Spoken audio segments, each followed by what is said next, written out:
Parkway Life. We are so glad that you've joined us for worship today. And we just want to say Happy Mother's Day to all you amazing moms. Let's worship. Well, I raise a hallelujah in the presence of my enemy. And I raise a hallelujah louder than the unbelief. I raise a hallelujah. My weapon is a melody. And I raise a hallelujah. And heaven comes to fight for me. Well, I'm gonna sing in the middle of the storm. Louder and louder, you're gonna hear my praises roar. Up from the ashes, hope will arise. Death is defeated, the King is alive.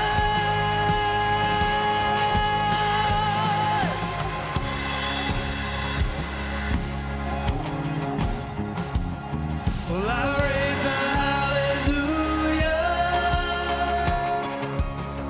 with everything inside of me. I raise a hallelujah, and I will watch the darkness flee. I raise a hallelujah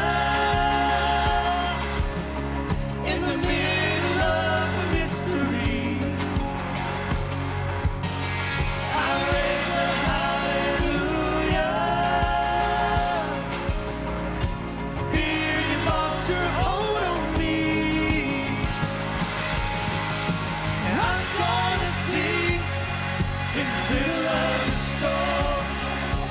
Louder and louder, you're gonna hear my praises roar.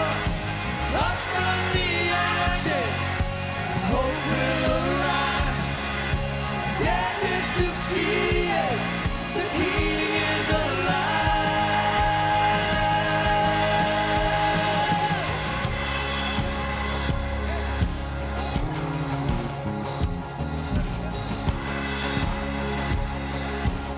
Come on, church, help us sing.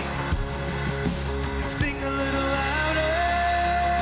Sing a little louder, Sing a little louder. sing a little louder, Sing a little louder. sing a little louder.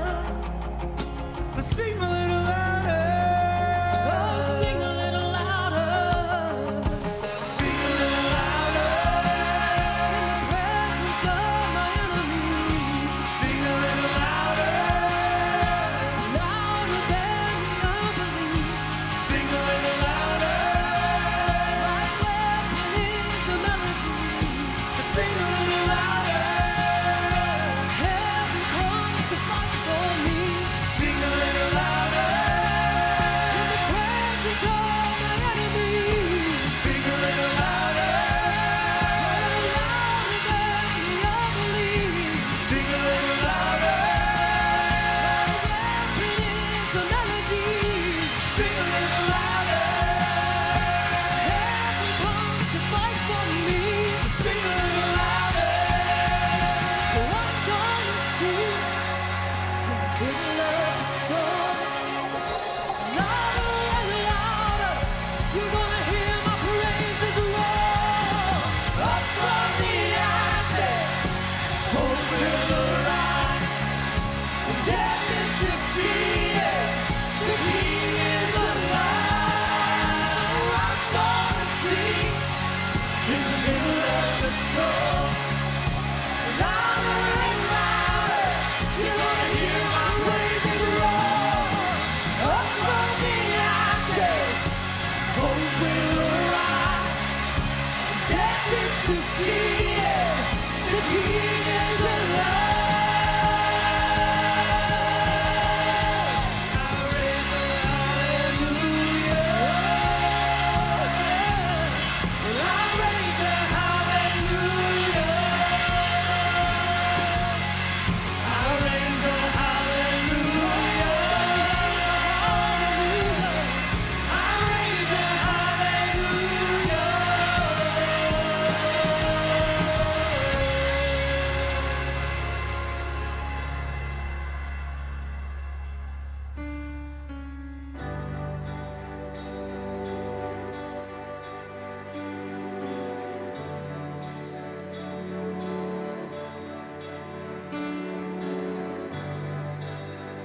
through the mountains, and I believe I'll see you do it again.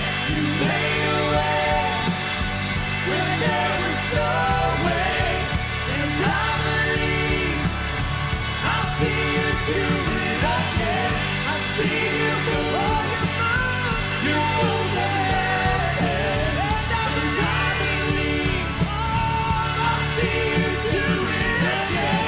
You made a way when there was no way, and I believe I'll see you do it again. I'll see you do it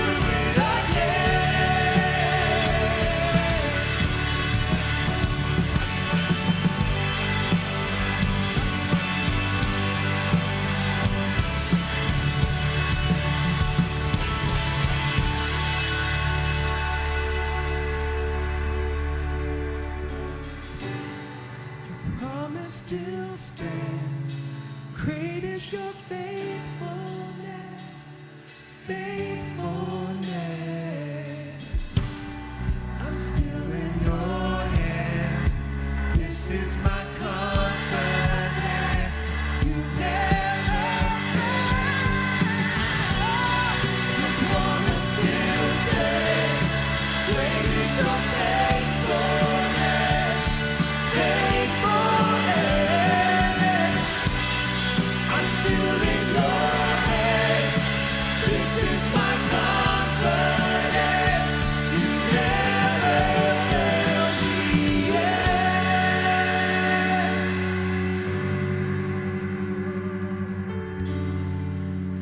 No, you've never failed me yet, and I never will forget. No, you've never failed me yet.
your glory. Show us your glory. Let every burning heart be holding around.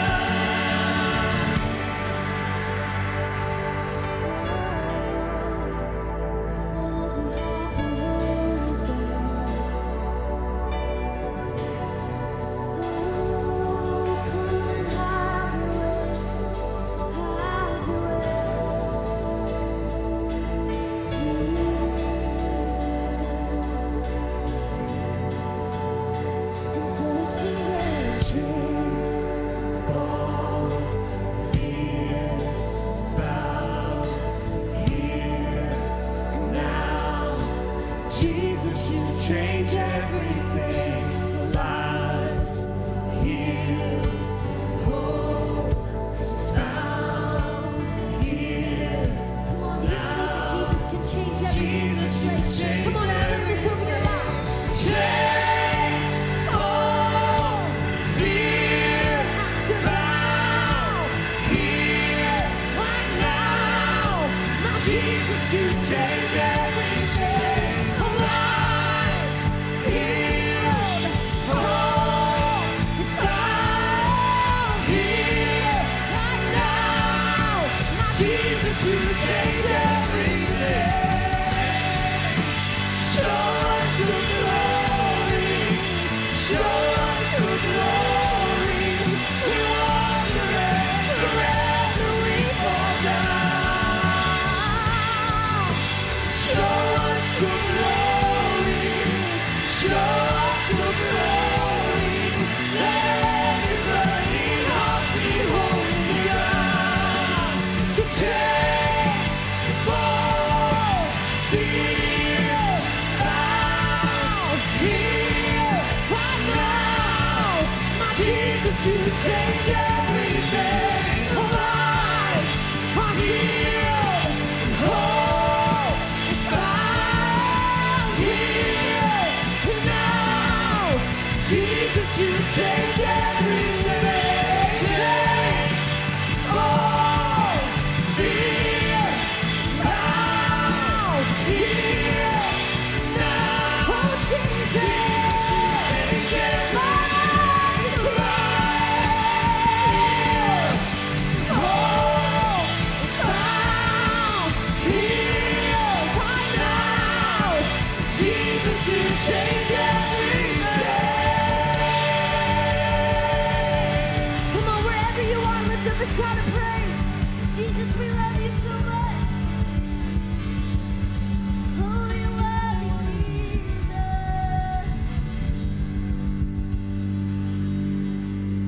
I love what the Bible says about the name of Jesus. It says that God gave him the name that is above every name. And at the mention of his name, your chains have to fall. Fear has to bow. You have to be healed.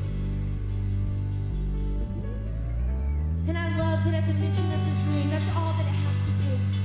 It's just to mention of the name Jesus. We've been in a season of rest. We've been in a season of quarantine. And it's so easy to forget who Jesus is and forget what worship is. Sometimes forget how to worship.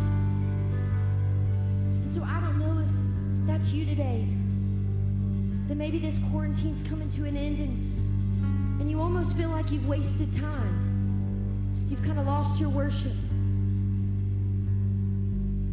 But I love that Jesus stands there waiting for us with open arms. And I love the picture that no matter how far we run, he's right where we left him. And so I don't know where you're at right now, if you're in your car, if you're in your living room with your family, if you're in your bedroom still in your pajamas. But wherever you are, would you just make a place of worship? Would you just surrender everything to Jesus? We're about to sing an old song and you know it. And so while we sing it, really sing it to him. So here I am to worship. Here I am to bow down. Here I am to say that you are my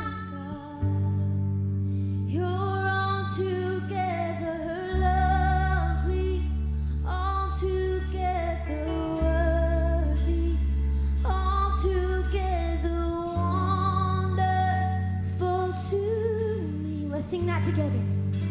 So here I am to worship. Here I am to bow down. Here I am to say that you're mine. Oh, you're altogether lovely. You're altogether lovely. Oh, you're so worthy, God. Altogether worthy. You're so wonderful to me. Altogether wonderful to me. So here I am to worship. Here I am to bow down. Here I am to say that you're my God. You're altogether lovely, altogether worthy, altogether wonderful to me. And I'll never know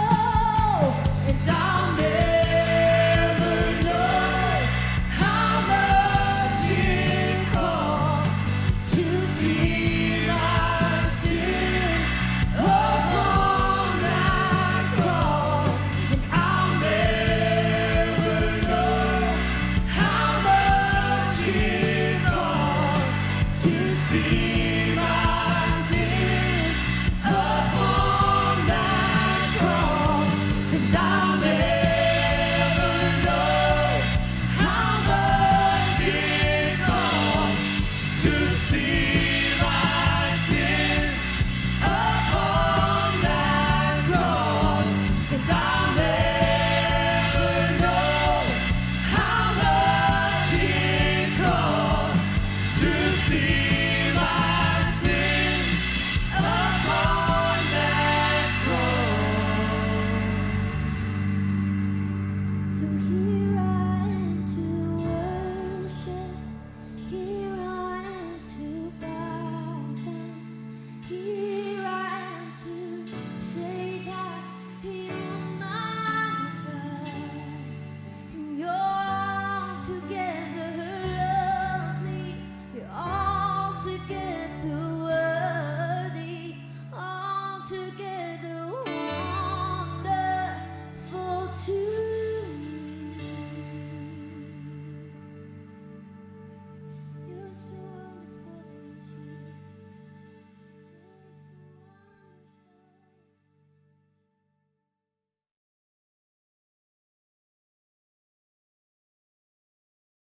Welcome to Parkway today. We are so glad you have joined us online this morning.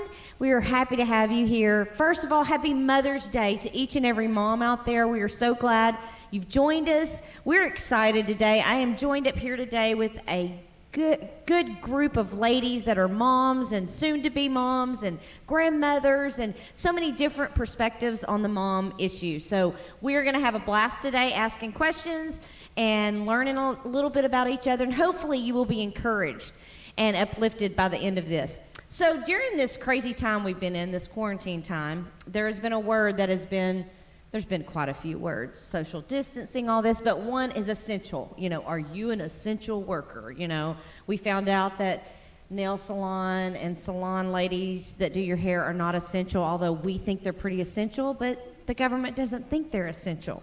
But the word essential, are you an essential worker?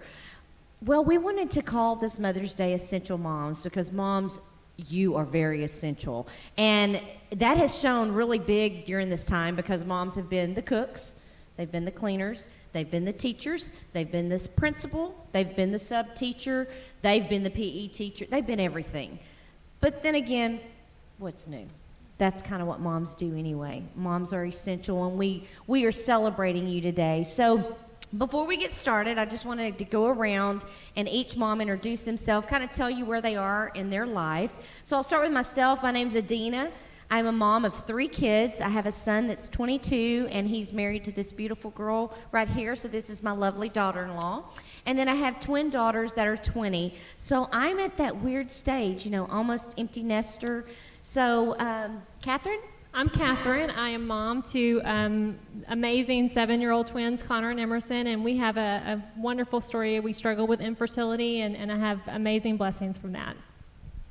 So I'm Courtney, and I have 3 amazing children, Kelsey, 22, Jake, 18, and Kinsey, 17. So I'm in that role between life coach and parenting. I'm Penny, and I have 5 children, and I'm a grandmother, and I'm in that stage of just pulling it all together. I'm Megan. I'm the adoptive mother of a 3-year-old, Addison, and McCoy, who is 20 months. We got Addison when she was 3 days old, and we got McCoy when he was 15 days. I'm Ronna, and I have one biological daughter. Her name is Kaylee, and she's 22, and I also had a hand in helping to raise 4 bonus children as well. I'm Abby, and I have 2 children. One is just turned 6, and one is 10. My older one, 10 years old, was diagnosed with autism at the age of 3 years old, and it's made our journey quite different than most, but it's our journey, and we love it.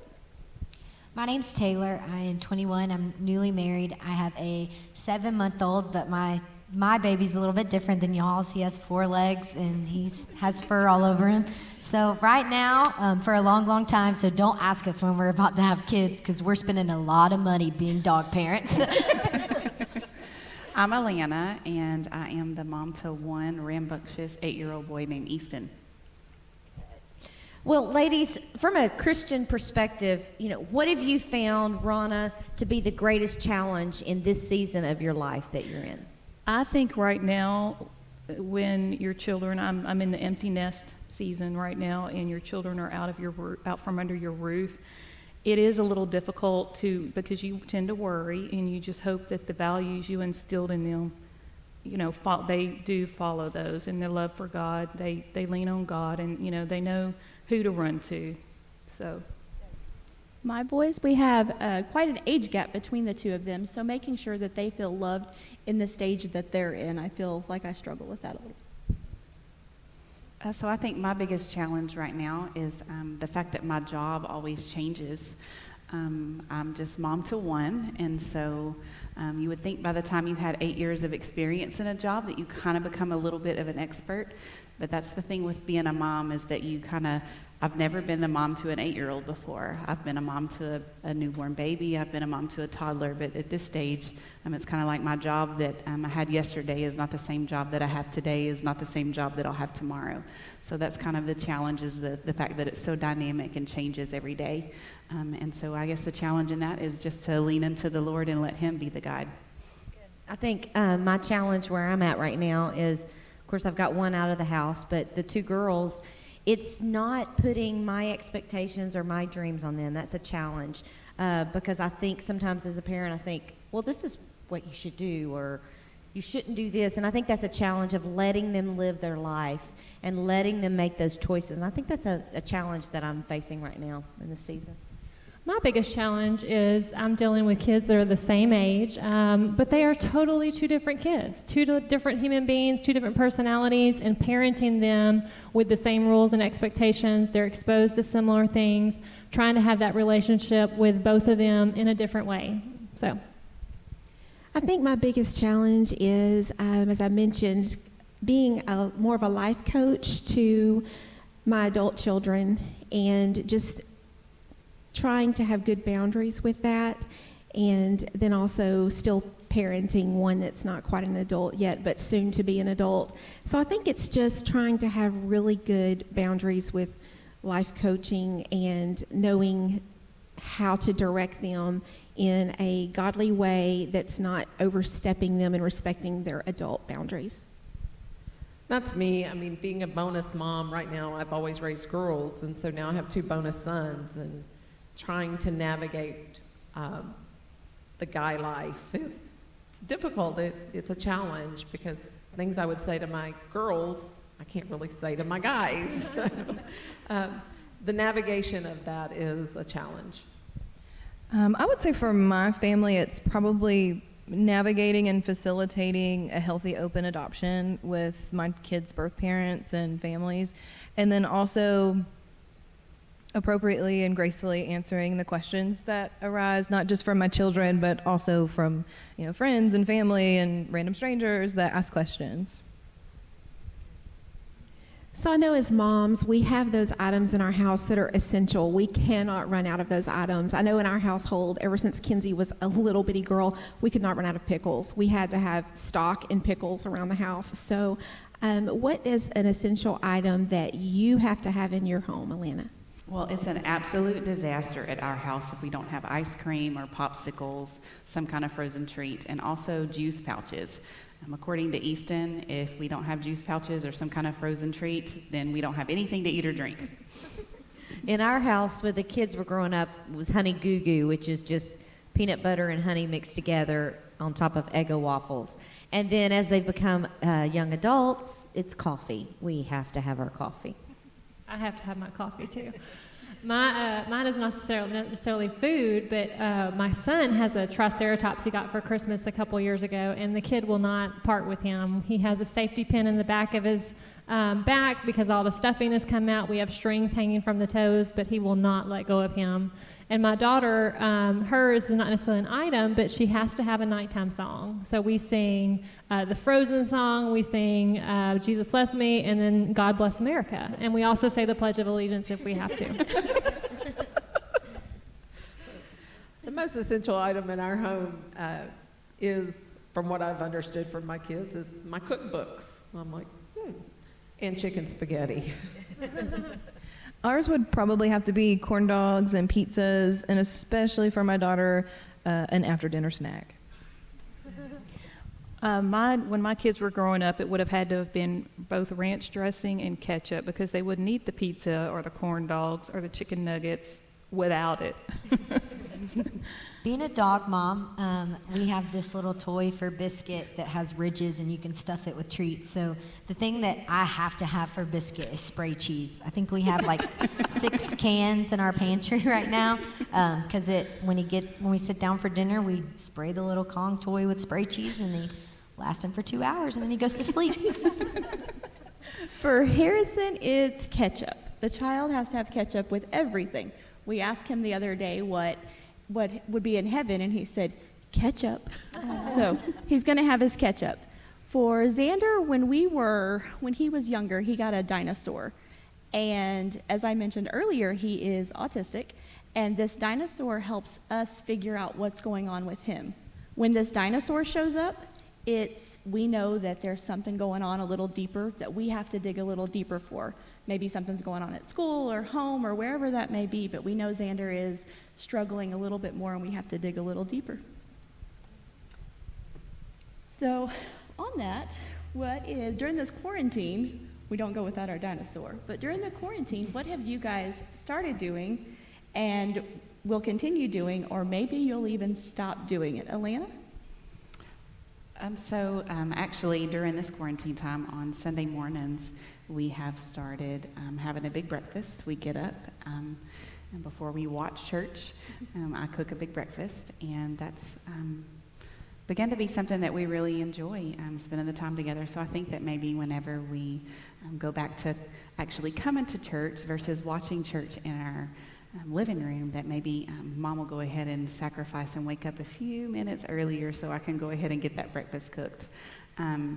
But one of the things that I won't be doing when quarantine is over is giving those home haircuts. Well, our favorite thing right now that we're really enjoying is going outside. I mean, it has been beautiful. The weather's been gorgeous. So we certainly, and I want to keep up that routine. One thing we will be definitely stopping is homeschool.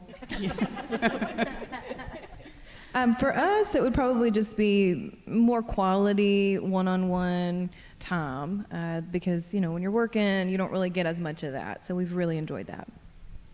I know for me, when my mom had me when she was 17, she was the beginning of her senior year of high school. And so I remember growing up, I looked forward to summers because that's when she was off of school and I got to spend such good quality time with my mom, and we lived with my grandparents. And thinking back at that time of my mom's life, I know it couldn't be easy, and especially being, the September of your senior year, being pregnant, I can't imagine what that felt like. And so is there anything, Miss Penny, that you would go back and change that you wish you could do differently as a new mom? As a new mom, I would spend more time. Time goes by very quickly. My mother used to say, and my grandmother, time flies. Never understood it, but I do now. So as a new mom, time and time preparation is a big issue. I'll have to piggyback off of what Penny said, is just cherish every moment, because they do fly by so quickly, and you just in the blink of an eye, you look back and they're grown. So I think I would slow down and just cherish those little moments. On that, we all have those funny stories. I know that a second ago I was talking about our dinosaur, and I was thinking it back to when Xander was in kindergarten. See, this dinosaur's name was Mother. And Mother was not always the nicest.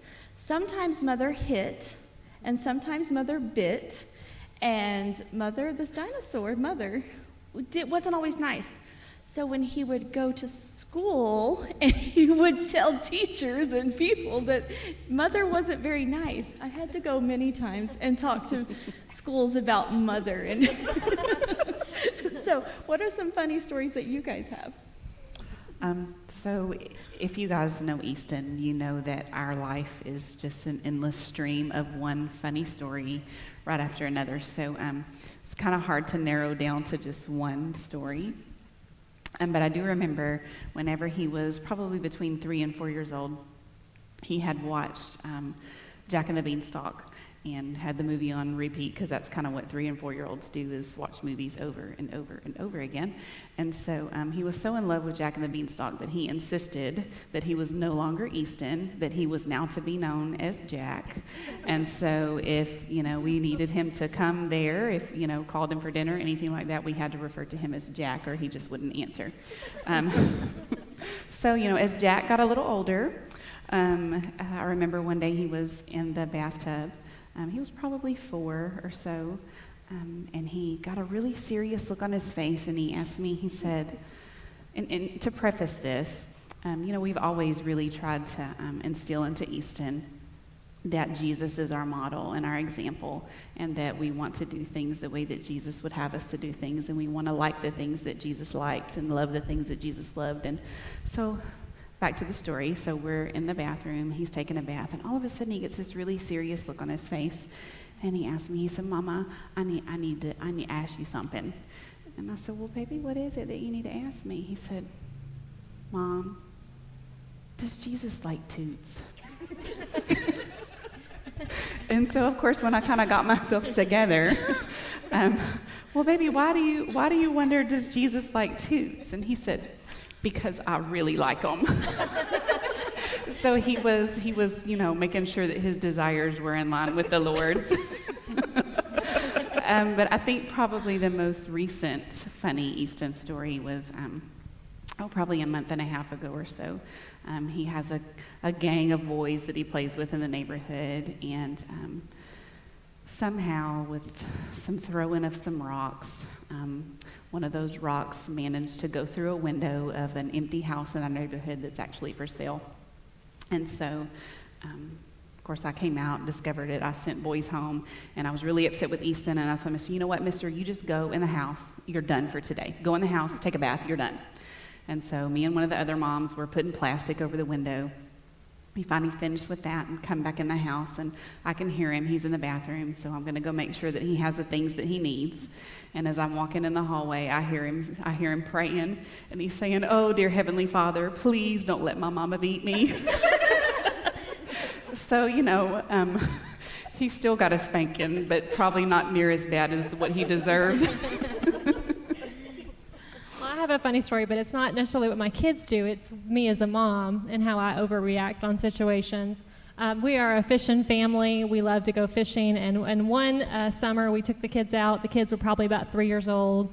We were on our bass boat, and bass boats don't have walls, so it's very easy to fall off a bass boat. And we kept warning our kids, especially our son, you're going to fall off the boat. You need to sit down. Sit down. You're going to fall off the boat.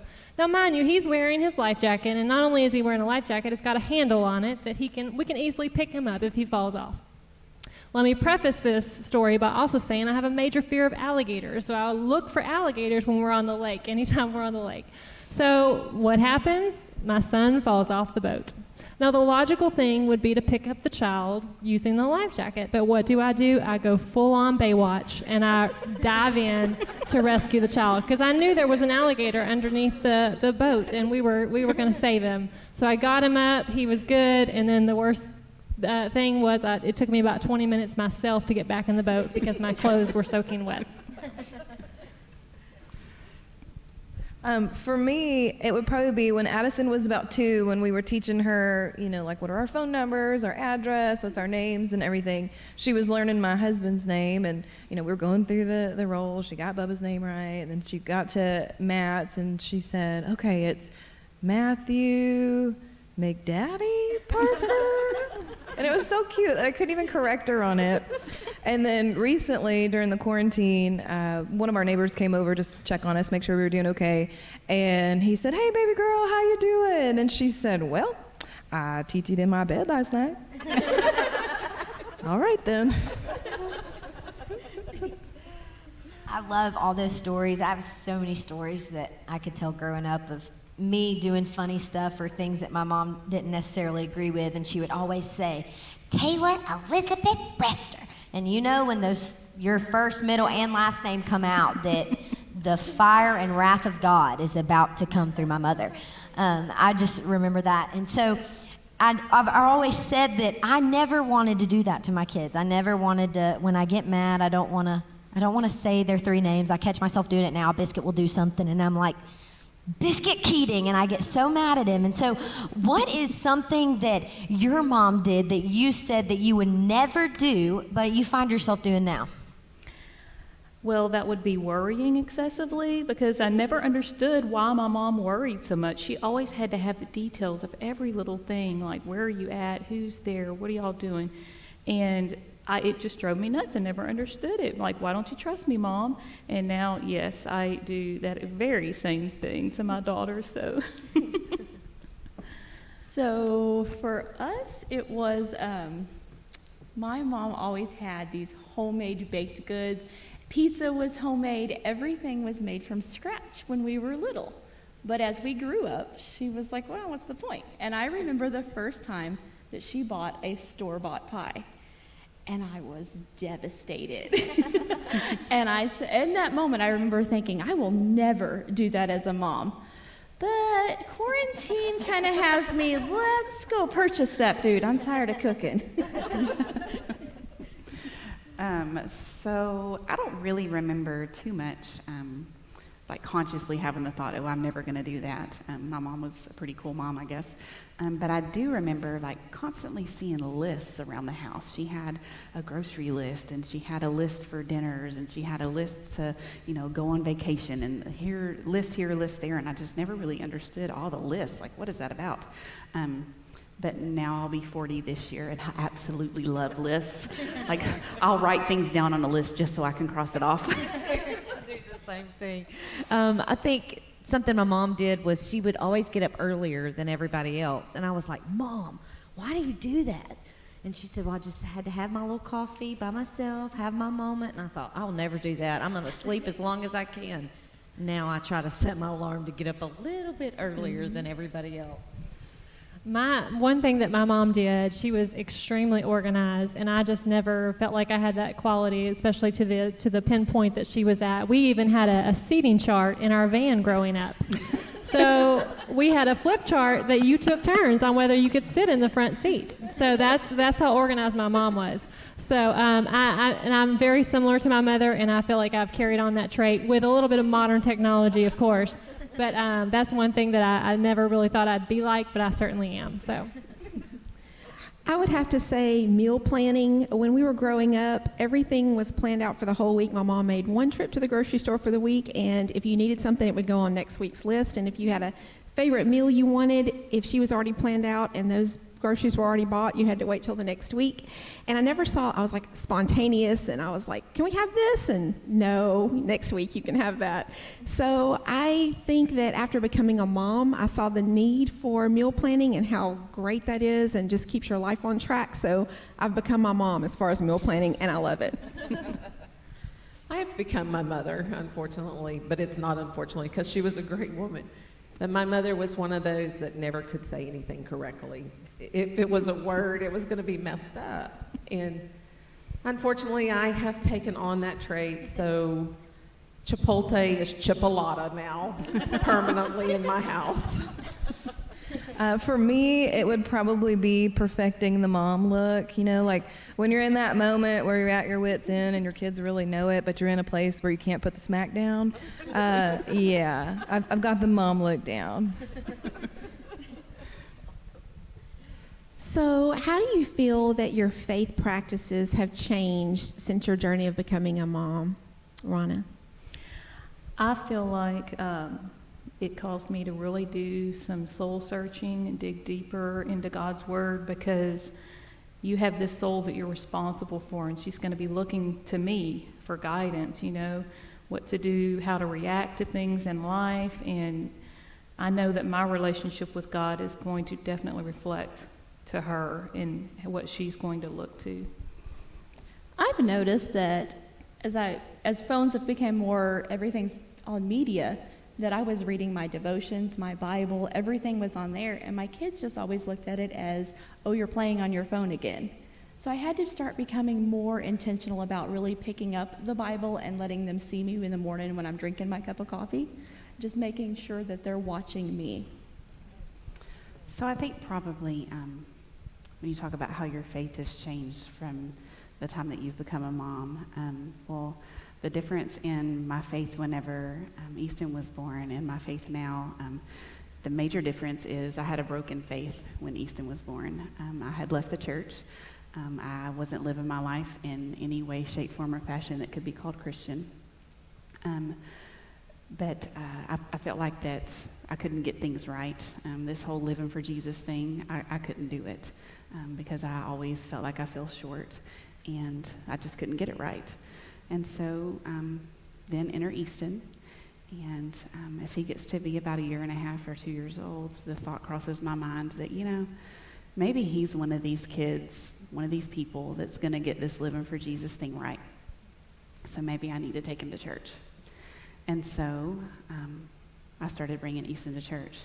And the thing about that was when I brought Easton to church, I was also bringing myself to church.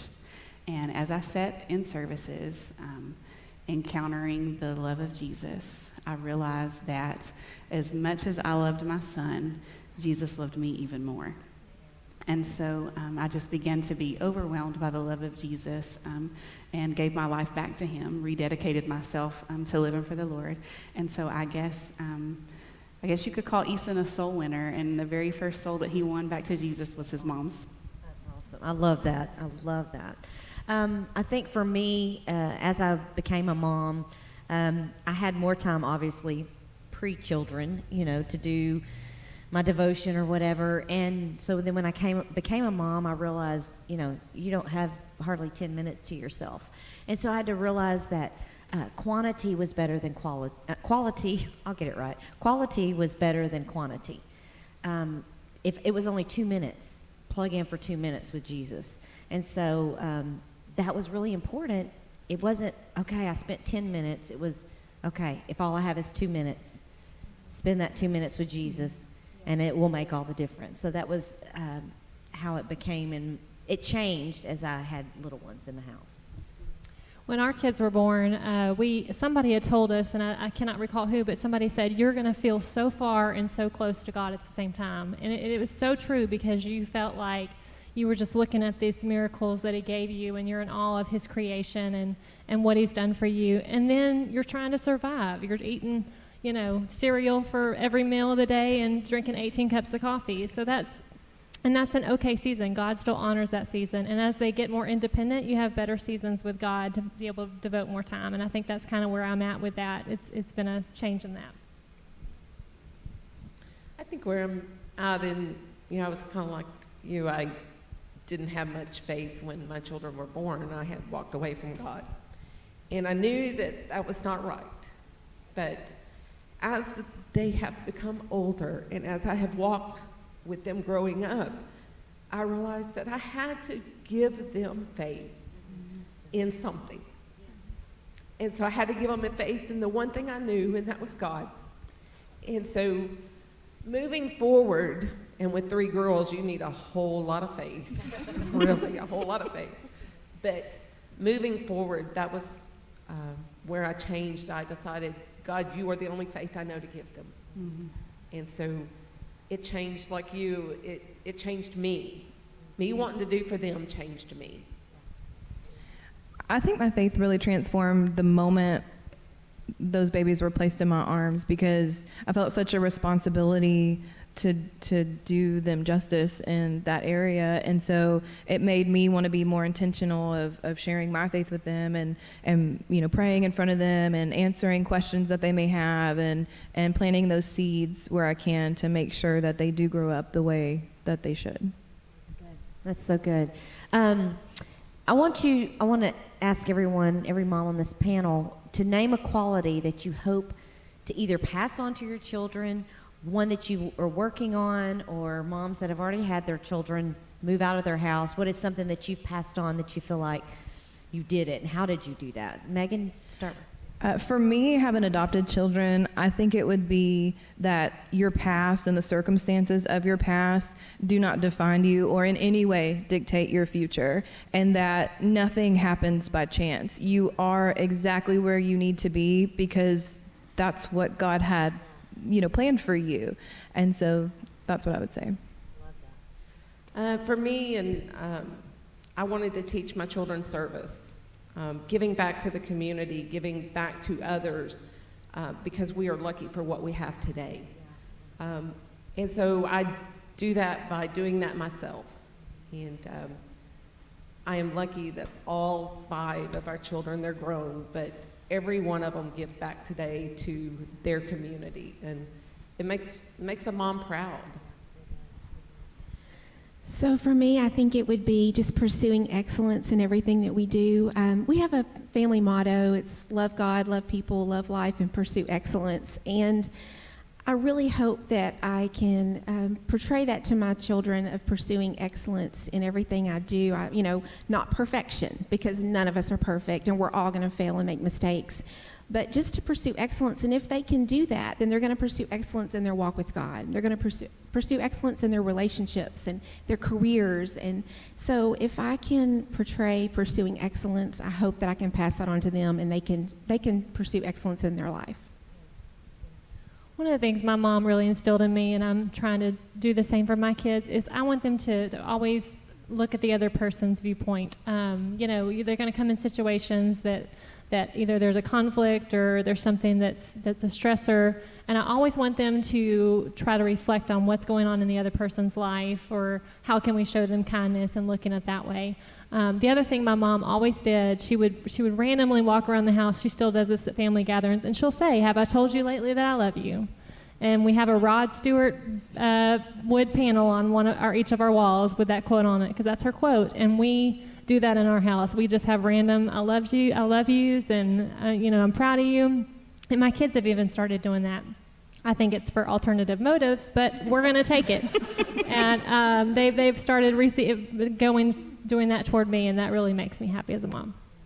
I think something that I hope to pass on to my kids, and I've tried to tell them this when they were little, is that unconditional love that I have for them. And I've said it before, there's not anything you can do that will stop my love for you. God forbid you kill someone, it's still not going to stop my love. I may not be proud of that action, but our love for our family runs deep, and there's nothing you can do that runs away from that love, which hopefully transfers into God's love for them. Absolutely. So with Easton, I think if there was just one thing that I could be sure that I instilled into him, it would be a love for Jesus, to love Jesus with all of his heart, soul, mind, and strength. And then to love people. And by people, that's not just the people that are easy to love. That's the people that don't look like us, that don't act like us, that don't believe like us. People that are hard to love, maybe. And then also to love himself, to accept himself for the way that Jesus made him, and to love that person. And so I believe if I could instill that love into Easton's heart, then all the other things that I want for him would follow.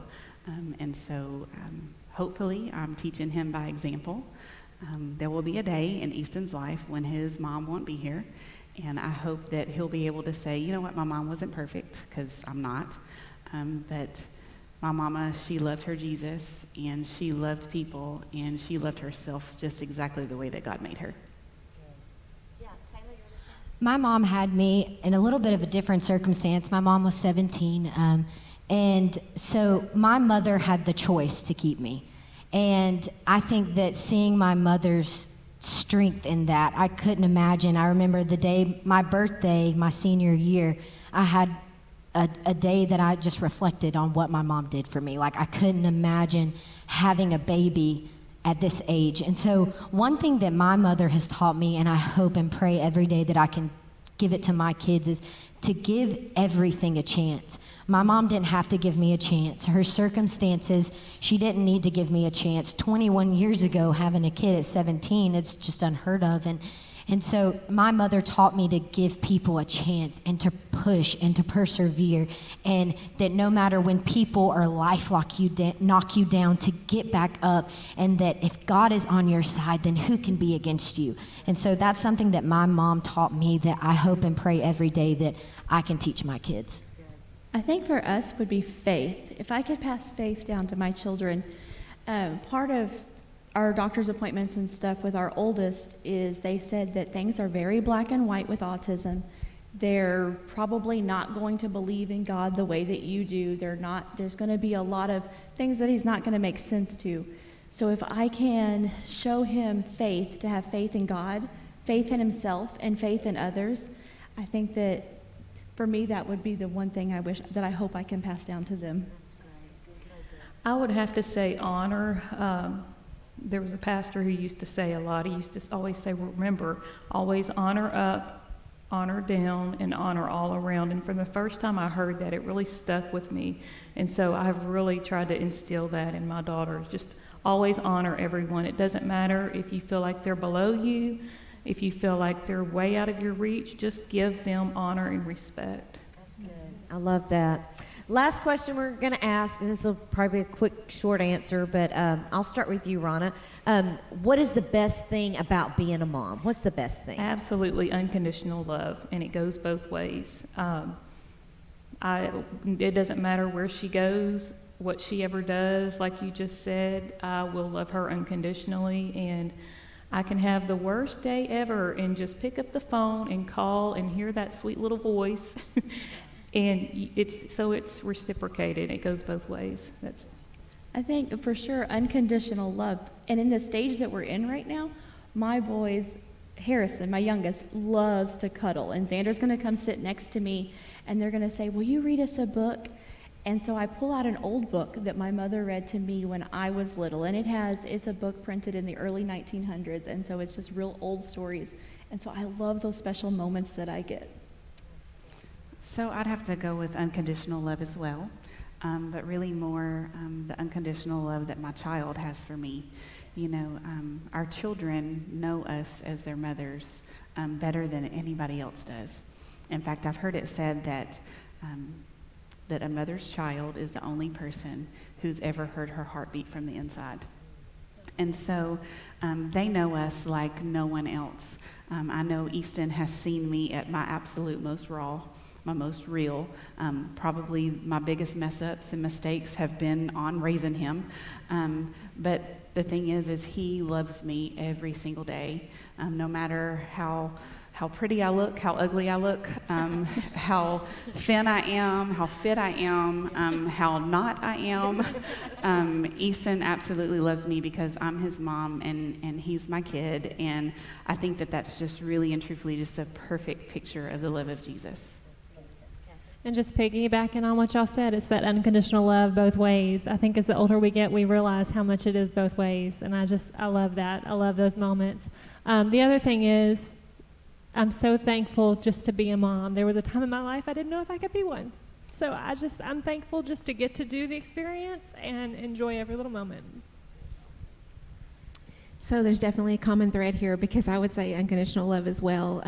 Really reflecting what Alana said. She said it so well, so I'm just echoing her words. But just our kids love us at our worst, like Alana said, and at our best. And, you know, when we fail them or we don't follow through with something or whatever, they still love us the same. And so I think it's just the gift of unconditional love. And I, too, also have to piggyback on unconditional love. I mean, being a mother is just unconditional.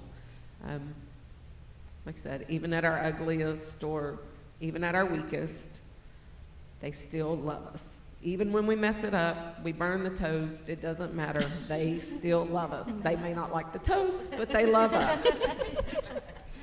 I, too, would have to say just the fact that I can actually call myself a mother. For so long, we struggled and inconclusive fertility testing, multiple miscarriages, a failed first adoption placement, and it was such a strong desire. So I'm just so grateful and thankful that I have 2 little babies that call me mom, even though they call me mama, mama, mama all day long right now. I'm so thankful for that.